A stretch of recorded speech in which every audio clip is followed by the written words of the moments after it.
నమస్తే సార్. జయశ్రామ్. మీ పేరు? విజయేందర్ అన్నం. ఎక్కడి నుంచి మీరు? కొండూరు నుంచి. ఓకే, ఇప్పుడు పార్లమెంట్ ఎన్నికలు వస్తున్నాయి కదా, మీరు ఏ పార్టీకి సపోర్ట్ చేయాలనుకుంటున్నారు? బీజేపీ, అరవింద్ అన్న, మోడీజీ. ఓకే, ఎందుకని? ఇక్కడ ఆయన చేసిన అభివృద్ధి ప్రతి ఒక్క విలేజ్లో, మా విలేజ్లో కూడా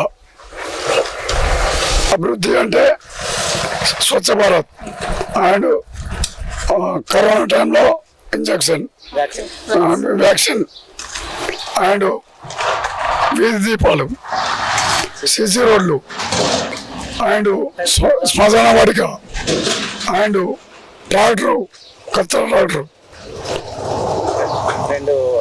రెండు బ్రిడ్జీలు ఈ మా కొండరికి ఇవ్వడం జరిగింది. ఆయన ఇవన్నీ పథకాలు ఇవ్వడం వల్ల మీరు బీజేపీకి సపోర్ట్ చేద్దాం అనుకుంటున్నారు? ఇవన్నీ పథకాలు ఇస్తుండు, ప్లస్ ఆయన దేశాన్ని కూడా రక్షిస్తుండు.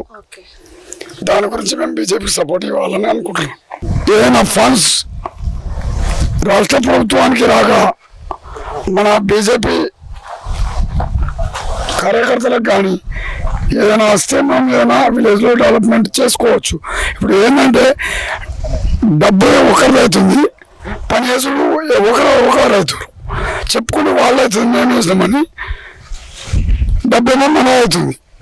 అలా రాకుండా అధ్యక్షుడు ద్వారా ప్రతి విలేజ్కు కార్యకర్తల ఆధ్వర్యంలో వస్తే చాలా బాగుంటుందని నేను ఒక మోడీ గారికి కానీ అరవింద్ అన్న కానీ రిక్వెస్ట్ చేస్తున్నాను.